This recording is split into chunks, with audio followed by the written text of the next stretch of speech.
आप जैसे कि जानते ही हैं कि मोदी जी अमेरिका आ रहे हैं, तो उस बारे में भी हम आपसे कुछ और सुनना चाहेंगे कि क्या तैयारियां हैं और क्या लग रहा है। हमारे आस्टन लॉयड साहब, हमारे जो डिफेंस के जो मिनिस्टर है, सेक्रेटरी है, वो भारत गए थे।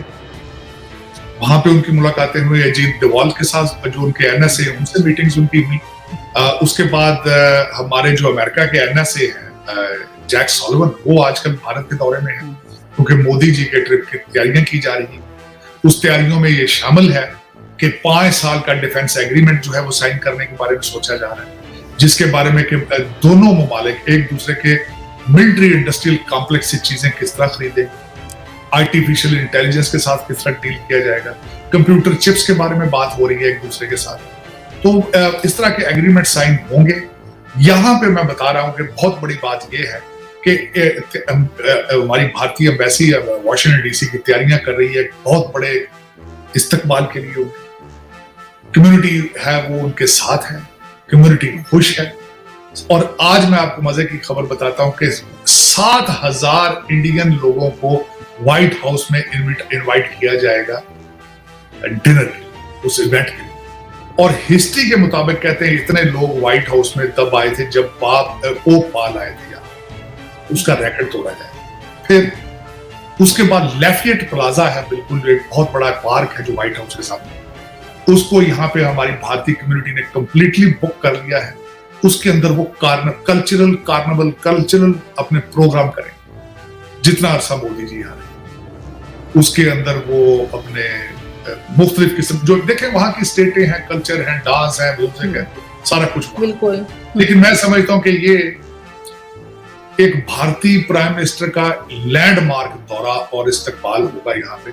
हिस्ट्री विल बी मेड, मेरे ख्याल में हिस्ट्री विल बी मेड। इससे पहले इतना बड़ा इस्तकबाल ना हुआ होगा, ना इस तरह का कभी किसी को प्रोटोकॉल दिया होगा, मेरे ख्याल में दिस विल। और लेकिन सर इसकी क्या वजह है कि जो प्राइम मिनिस्टर मोदी हैं उनको इतनी इम्पोर्टेंस दी जा रही है जो किसी और प्राइम मिनिस्टर को नहीं मिल सकी, उसकी क्या वजह आप समझते हैं? उसकी 3-4 वजह। सबसे पहले एक तो ये कि भारत की फॉरेन पॉलिसी है। उन्होंने अमेरिका को बावर करा दिया है कि हमसे अच्छा पार्टनर आपको चाइना के खिलाफ नहीं मिल सकता। इस वक्त ये उनके अमेरिका के दिलो दिमाग में रोल डाल दिया है, नंबर 1 ये। दूसरी वजह है इंडियन इंस्टीट्यूट ऑफ टेक्नोलॉजी के लोग पढ़ पढ़ के यहाँ पे आए हैं और वो यहाँ की कंपनियों के मेजर कंपनियों के सीईओ हैं। ये दूसरी वजह। उसी दूसरी वजह से के साथ रिलेटेड है कि उन्हीं इंस्टीट्यूशन से लोग पढ़ के अजय बंगा जैसे यहाँ पे आए हैं, वो वर्ल्ड बैंक में भी जॉबें कर रहे हैं, IMF में भी जॉबें कर रहे हैं। और तीसरी उसकी वजह ये है कि जो इंडियन डायस्पोरा यहाँ पे स्ट्रॉन्ग है। इस वक्त व्हाइट हाउस की 300 के लगभग अपॉइंटमेंट्स जो है वो इंडियन अमेरिकन। तीसरी उसकी वजह यह है कि आपकी यहाँ पे vice president Indian descent Kamala Harris, तीसरी वजह है। चौथी वजह यह है, अब मैं बताना चाहता हूं असर रसूख अमेरिका के अंदर भारतीय लोगों का, कि एक तो 5 से 7 जो है कांग्रेस में है। रिपब्लिकन इस वक्त रेस के अंदर 2 मेजर कैंडिडेट जो है वो भारतीय, एक निक्की हेली है, एक आपके विवेक रामास्वामी की पर्सनैलिटी इतनी इंटरेस्टिंग है, इतने इंटेलिजेंट बंदा है। मैंने 2-3 दफा उस बंदे को सुना। 37 ईयर्स ओल्ड है, 37 साल, $600 मिलियन नेटवर्थ होता है। मैं ये रिक्वेस्ट करूंगा ये प्रोग्राम सुनने वालों को कि प्लीज किसी वक्त आप यूट्यूब पे या गूगल करके उनकी बातें सुने। बल्कि मैं कल कहीं बैठा था, मैं समझता था कि इस तरह का बंदा अमेरिका का प्रेसिडेंट होना चाहिए और ये मुल्क को कहां से कहां ले जाएगा। उनकी जरा सोचें, उनकी आइडियोलॉजी, कंजर्वेटिज्म के बारे में, अमेरिकन नेशनलिज्म के बारे में जरा सुने, आप हैरान हो जाएंगे। लेकिन ये जो मैं बातें कर रहा हूं, इसके बाद कोई गुंजाइश बचती है कि यहाँ पे इस वक्त भारत का कितना इन्फ्लुएंस है वाशिंगटन डीसी और अमेरिका के अंदर, आप सोच नहीं सकते। तो और मैं इसमें देखें 2 चीज, मेरे कई पाकिस्तानी दोस्त होंगे, देखो कहते होंगे ये बंदा क्यों बात कर रहा है, पाकिस्तान बैशिंग करता है।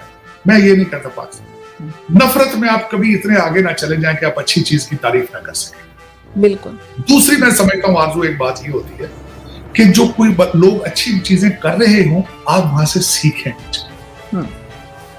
ये एक अपॉर्चुनिटी होती है। मैं यही चाहता हूं कि मेरे पाकिस्तान, मेरी मादरे मिल्लत के लोग इसको एक अच्छी मिसाल देखकर सीखें। सबसे बड़ी सीक्रेट क्या है भारत की तरक्की का? वो है नेशनलिज्म। नेशनलिज्म।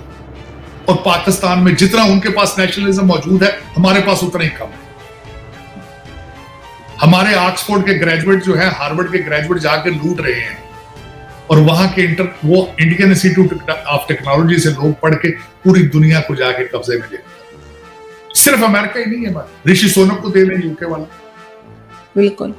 अभी आपने रिसेंट मिसाल देखी होगी फिजी के अंदर, और जो पैसिफिक पे जब गए हैं, वहां पे भारतीय कम्युनिटी कितनी स्ट्रांग थी, उन्होंने क्या क्या वहां पे डिलीवर किया।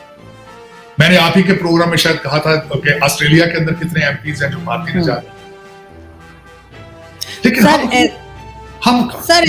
सर ऐसा नहीं है कि इंडिया में करप्शन नहीं होती, इंडिया में भी बहुत करप्शन होती है, लेकिन हमारे यहाँ कुछ अलग ही तरीका है। वो तो ये कह रहे थे, मुझे किसी मेरे दोस्त बता रहे थे कि जो करप्शन होती है वो पैसा भारत के अंदर ही घूमता रहता है और हमारा उठा के बाहर चला जाता है। मैं उसकी बात करता हूँ। करप्शन जो होती है ना, वो करप्शन जो है वो ह्यूमन इंस्टिंक्ट का हिस्सा है। हमारी जिबिल्लत में करप्शन है, हम सुस्ती हमारी जिबिल्लत है। अब वो करप्शन की पहली डेफिनेशन क्या होती है? अपॉर्चुनिटी किसी को भी दी जाए, चाहे वो कितना भी नेक है, वो करप्शन करेगा। लेकिन आप ये मुझे बताएं कि मोदी जी ने वहां पे अभी रिसेंटली 2000 रुपए का नोट चेंज किया उन्होंने भारत में। पहले भी उन्होंने ये नोट चेंज, करेंसी चेंज की है। वजह क्या थी? करप्शन रोकना था। उनका बड़ा पॉलिटिकल इक्विटी लूज की उन्होंने, लोग उनके खिलाफ हुए थे, काफी क्राइसिस चल रहे थे भारत। लेकिन ये मेजर कड़वे घूंट लेने पड़ते हैं जब मुल्कों को आगे लेके जाना। लेकिन मैं डिफाइन उस पर करूंगा, आखिरी बात इस पे करूंगा करप्शन के लिहाज। आप मुझे ये बताएं, भारत के कितने वज़ीर आज़म हैं जो लंदन बेस है? आपका कोई लीडर बता दें जो लंदन बेस नहीं है। आपके बाजवा साहब को अगले दिन गालियां पड़ी हैं, तो वो कहां पड़ी हैं? फ्रांस की सीढ़ियों पे पड़ी हैं। बिल्कुल। आपके लोग, मैं ये कहता हूं, मैं दुख के साथ कहूंगा, ये दुख है कि जो भी बाहर से पढ़ के जाता है वो दिल दिमाग नहीं छोड़ जाता है, सिर्फ जिस्म लेके पाकिस्तान जाता है, फिर जुल्म करता है।